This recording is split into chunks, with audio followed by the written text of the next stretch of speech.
यहाँ पे चल रहा है श्री योग वशिष्ठ। आइए उसके अंदर हम प्रवेश करें। बोलो सद्गुरुदेव भगवान की जय। आज के आनंद की जय। आयो लाल कयो झिलेला। बहुत ही बिफोर गणपति बाबा मोरिया। लेकिन क्या परेशानी है भाई, आज मुझे बराबर लगा। अरे सब अंदर के रास्ते में भी गणपति बाबा बैठे हुए हैं, कोई रास्ता खोला हुआ नहीं है। यहाँ बिठाए गए हैं भगवान को, बैठे तो नहीं है, अभी तो टाइम है उनका।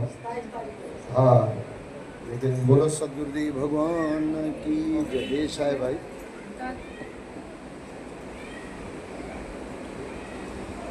हलो हाँ थियो हाली जो थियो। आइए सीधे हम प्रवेश करें।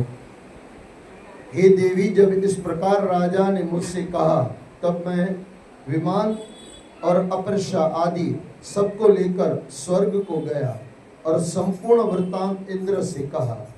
इंद्र बहुत प्रसन्न हुआ और सुंदर वाणी से मुझसे बोला कि हे दूत, तुम फिर जहाँ राजा है वहाँ जाओ।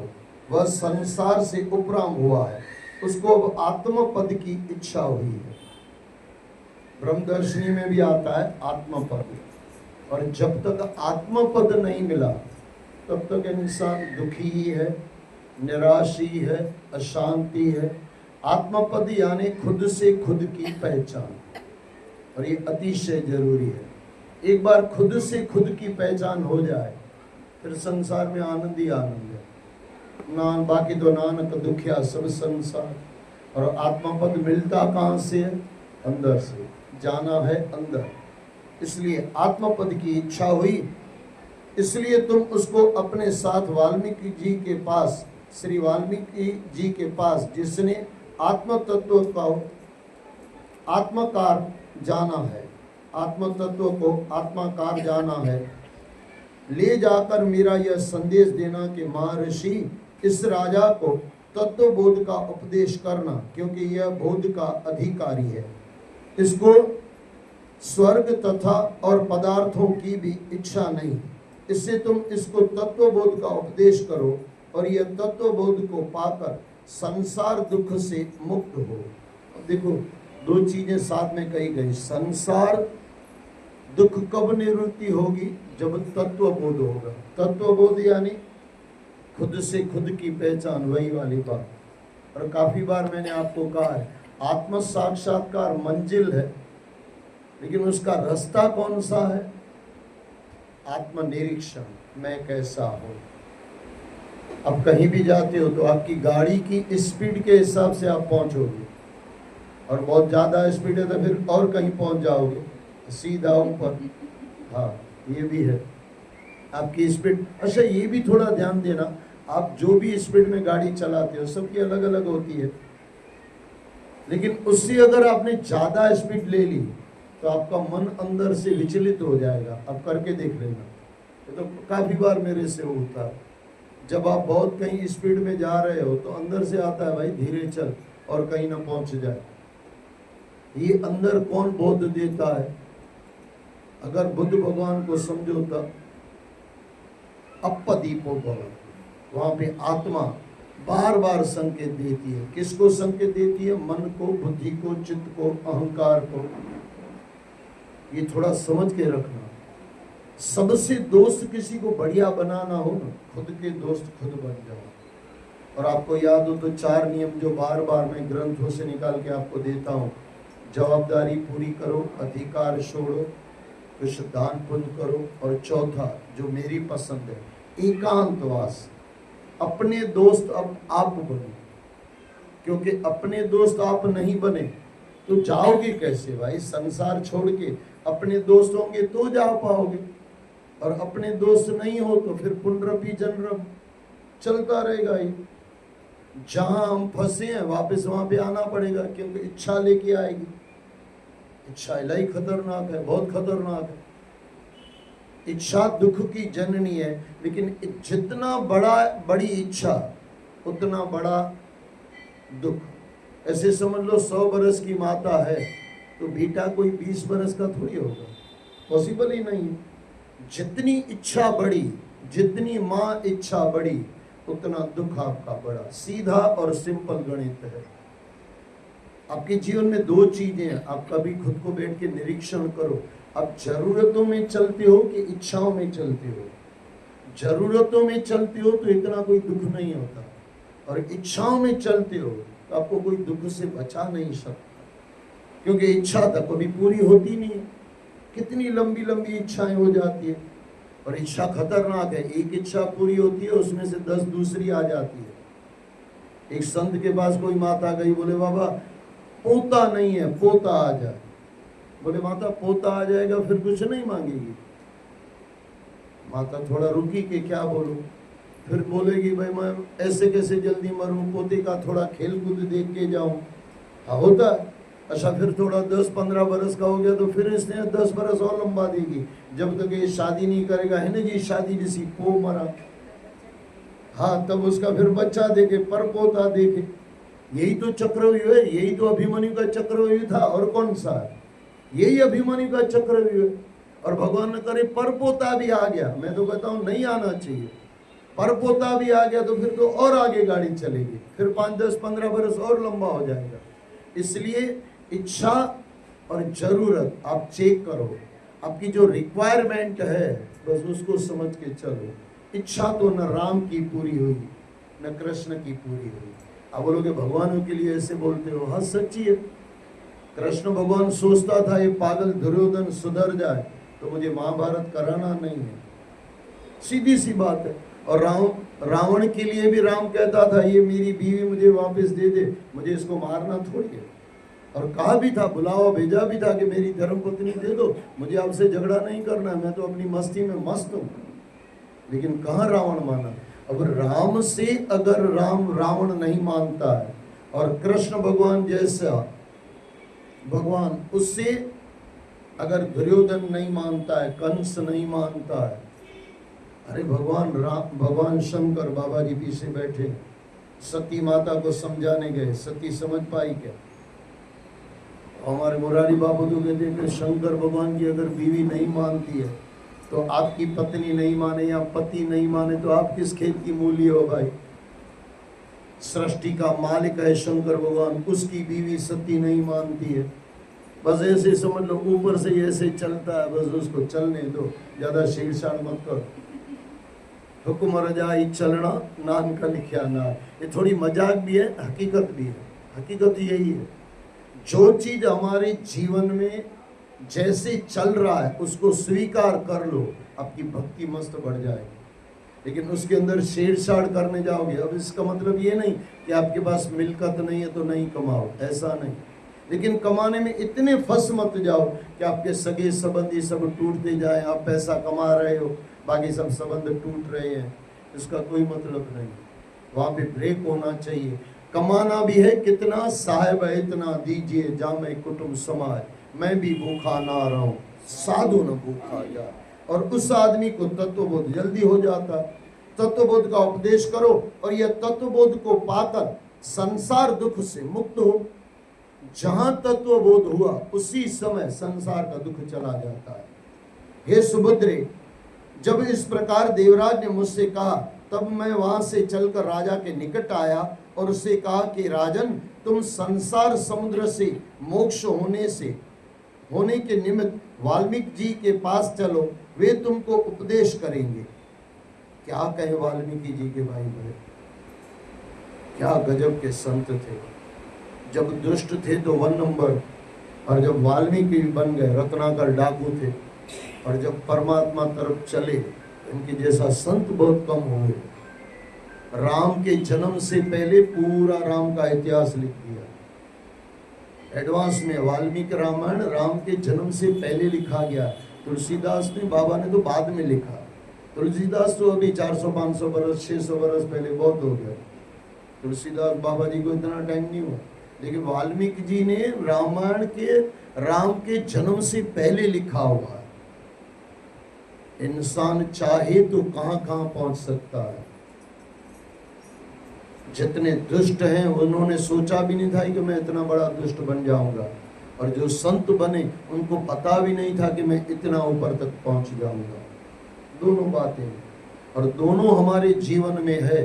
जितने आप परमात्मा तरफ चलते जाओगे शक्तियां आपके साथ चलेंगी, और जितने आप गलत कदम लोगे उसके अंदर भी आपको गलत आत्माएं भी मिलती जाएगी। अब कई लोग कहते हैं कि मुझे गुस्सा करना ही करना था, हो गया।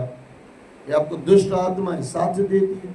और कई बार ऐसे भी संत मैंने देखे, बोले भाई बेटे ये मैं सोचा नहीं था कि मेरे से ये काम हो जाएगा, लेकिन हो जाता है।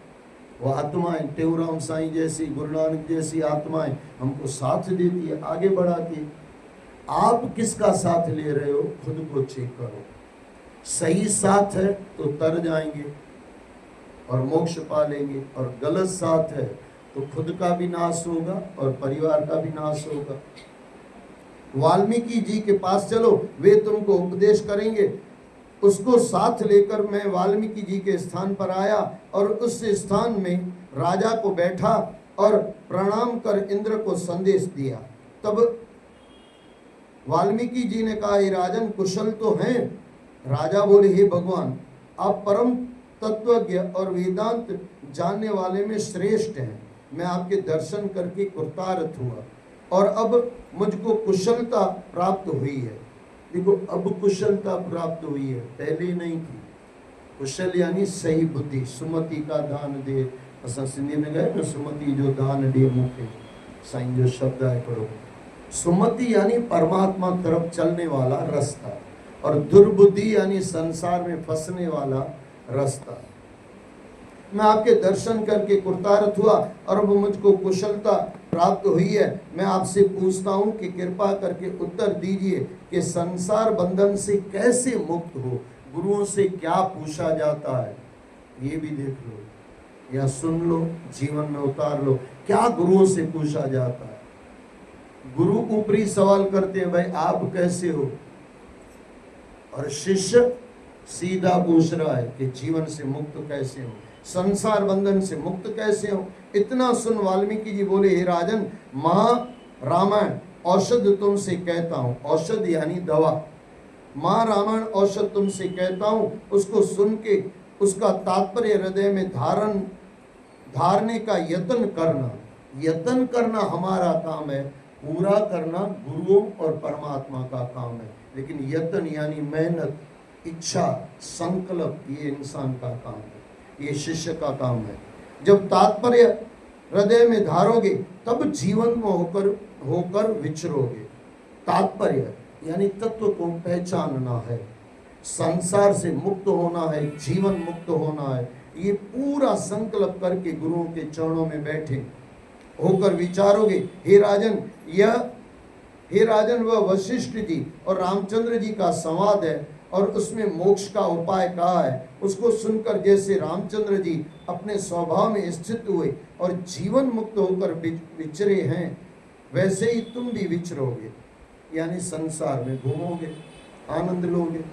राजा बोले, हे भगवान, रामचंद्र जी कौन थे, कैसे थे और कैसे होकर विचरे, यानी संसार में घूमे, सो कृपा करके कहो। वाल्मीकि जी बोले, हे राजन, श्राप के वश में सच्चिदानंद विष्णु जी ने जो अद्वैत ज्ञान से संपन्न है, अज्ञान को अंगीकार करके मनुष्य का शरीर धारण किया। इतना सुन राजा ने पूछा, हे भगवान, चिदानंद हरि को श्राप किस कारण हुआ और किसने दिया, सो कहो। देखो, ये क्या सृष्टि है। यहाँ पे भगवान को भी श्राप देने वाले ऋषि बैठे हुए हैं, यानी कितना पद उनका ऊपर होगा। कितनी गजब की बातें हैं। यानी ये बताया जा रहा है, अगर भगवान की गलती लगे तो ऋषि उनको भी श्राप दे सकते हैं। आप और हम किस खेत की मूली हैं, ये सोच समझ के चला करो। एक अब आप बड़ों की गलती देखो ना, तो उनकी गलती मत देखो, उनका देखो। हमारे भीष्म पितामह जी महाराज, गलती थी, सजा भी मिल गई जब वो बाणों की सया पे सुला दिया गया। अब भीष्म पितामह की अगर गलती माफ नहीं है तो आपकी और मेरी गलती कैसे माफ होगी। वहां ये मत देखो भीष्म पितामह ने क्या किया, ये देखो भीष्म पितामह जैसे महापुरुष से गलती हुई, द्रोणाचार्य जैसे महापुरुष से गलती हुई, तो उसको भी बख्शा नहीं गया। यहाँ तो राम बनकर आए, अगर गलती लगे तो कृष्ण भगवान आके उसको पूरा करना पड़ता है, वो भोग देना पड़ता है। इस सृष्टि का लो है, सृष्टि का नियम है, यही धर्म है। धर्म कभी किसी का सगा नहीं होता और किसी का दुश्मन भी नहीं होता, दोनों बातें हैं। हे भगवान, चिदानंद हरि को श्राप किस कारण हुआ और किसने दिया सो कहो। वाल्मीकि जी बोले, हे राजन, एक काल में संत कुमार जो निष्काम है ब्रह्मपुरी में बैठे थे और त्रिलोक के पति विष्णु भगवान भी वैकुंठ से उतरकर ब्रह्मपुरी में आए। तब ब्रह्म सहित सर्व सभा उठकर खड़ी हुई और श्री भगवान का पूजन किया, पर संत कुमार ने पूजन नहीं किया। इस बात को देखकर विष्णु भगवान बोले कि संत कुमार, तुमको निष्कामता का अभिमान है, इससे तुम काम से आतुर होंगे और स्वामी कार्तिक तुम्हारा नाम होगा। संत कुमार बोले, हे विष्णु, सर्वगता का अभिमान तुमको भी तो है। अब देखो, ऋषि को कहा जाए तो ऋषि संत कुमार भी कहते हैं, भाई तुमको भी तो अभिमान है। ये कितनी बड़ी बात है। आप इसको गलत अर्थ में लोगे, गलत अर्थ में मत लो। वहां पे अगर भगवान कह रहे हैं कि तुझे अभिमान है संत कुमार, तो संत कुमार भी कहते हैं, भगवान आपका भी तो अभिमान दिखाई देता है। अगर हमारा अभिमान होगा तो ये थोड़ा सोचना बैठ के। जब भी ऐसी कहानियां पढ़ो ना, वहां ये सोचो कि इतने इतने बड़े बड़े महापुरुषों का कुछ गलत कार्य स्वीकार नहीं हुआ तो हमारा गलत कैसे स्वीकार होगा। सोच समझ के गलती किया करो। इस सृष्टि कभी किसी को छोड़ती नहीं है और उसका सजा बहुत भारी पड़ती है। और कहा है ना, आपने सुना भी होगा, ऊपर वाले की लाठी लगती है, दिखती नहीं है। और मुझे तो कई बार लगता है, एक गलती करो, इसको थोड़ा सोचना। आपने गलती कही कि अपने परिवार में आपकी इज्जत चली जाएगी, भले लोगों को पता नहीं है। अच्छा, समाज में पता चला, समाज में आपकी इज्जत चली जाएगी। अच्छा, ऐसा कुछ गुनाह किया तो कोर्ट आपको सजा देगी। और अगर भगवान कृष्ण तो और आगे कहते हैं, मरने के बाद नरक मिलेगा। अच्छा, यहाँ भी पूरा नहीं हुआ, फिर नरक वाला इंसान अलग घरों में जाता है, स्वर्ग वाला अलग घरों में जाता है। ये भी आपने गीता में पढ़ा होगा। यानी कितनी लंबी सजाएं। गलती एक थी, सजा हर जगह से मिल गई। इसलिए सोच समझ के गलती करो। और उल्टा भी है, उल्टा यानी सीधा भी है। अब सही कर्म करो, सब जगह से आपको आशीर्वाद मिलेगी। वहां पे भी आपको निवाजा जाएगा, आपका आशीर्वाद दिया जाएगा, आगे बढ़ाया जाएगा। स्वर्ग से आओगे तो भक्तों के घर में आओगे, संतों के घर में आओगे। ये भी आपने सुना होगा। आप क्या कर रहे हो, खुद को चेक करो। आत्मनिरीक्षण, बार बार यही शब्द आता है। सर्वगता का अभिमान आपको भी है, तुमको भी है। इसलिए कुछ काल के लिए तुम्हारी सर्वगता निवृत्त होकर अज्ञानता प्राप्त होगी। हे राजन, एक तो यह श्राप हुआ, दूसरा एक और भी श्राप है, सुनो। एक काल में भृगु की स्त्री जाती रही थी, भृगु की स्त्री चली गई थी। उसके वियोग में वह ऋषि क्रोधित हुआ था। उसको देखकर विष्णु जी हंसे।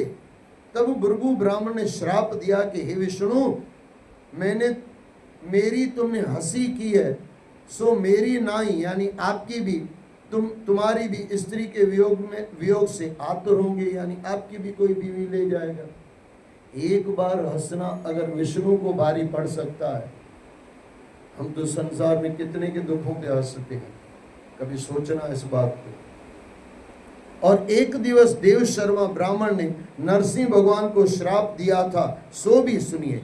एक दिन नरसिंह भगवान गंगा के तीर पर गए और वहां देव शर्मा ब्राह्मण की स्त्री को देखकर नरसिंह जी भयानक रूप दिखाकर हंसे, उनको डराने के लिए हंसे। निदान उनको देखकर ऋषि की स्त्री ने भय पाए प्राण छोड़ दिया, स्त्री मर गई। तब देव शर्मा ने श्राप दिया कि तुमने मेरी स्त्री का वियोग किया, इससे तुम भी स्त्री का वियोग पाओगे। मैं फिर दोहरा दूं, सृष्टि का मालिक अगर गलती कर रहा है, अच्छा ये सब उनकी लीला है, उनकी गलती नहीं होती, ये लीला है। क्योंकि भगवान राम को आना है, नहीं आए तो फिर रावण को कैसे मारे, ये लीला है, कुछ करना पड़ता है, दिखाना पड़ता है कि ये हुआ। गलती नहीं है, वहां कर दिखाने के लिए गलती की जा रही है। दो चीजें हैं, हमारे लिए सिखाया जा रहा है कि वो गलती करेंगे तो उनको भी सजा मिलेगी, और दूसरा भक्तों के लिए ये लीला है। राम आएंगे तो आनंद आएगा ना, कृष्ण आएंगे तो जीवन में आनंद आएगा ना। कृष्ण जीवन में दिखाएंगे कि ऐसे जियो, और राम भी जी के दिखाएंगे ऐसे जियो। इतने दुखों में कैसे आनंद से जिया जाता है, ये राम से सीखो। इतने दुखों में कैसे हंसा जाता है, ये कृष्ण भगवान से सीखो। 3 ग्रंथ हमारे मुख्य हैं, वैसे तो कितने सारे ग्रंथ हैं सनातन के, लेकिन महाभारत से सीखो। क्या सीखो? ये नहीं करना है, ये नहीं करना है। चप्पे चप्पे पे महाभारत में सिखाया गया, ये नहीं करना है, ये नहीं करना है। और रामायण में चप्पे चप्पे पे सिखाया गया, ये करो, ये करो, ये करो, ये करो। और तीसरा है रामायण महाभारत, और तीसरा है भागवत। वो कहता है भक्ति कैसे करो, वो भागवत से सीख लो। ये तीनों अगर समन्वय हो जाए, आनंद आ जाए जीवन का। तुमने मेरी स्त्री का वियोग किया, इससे तुम भी स्त्री का वियोग पाओगे।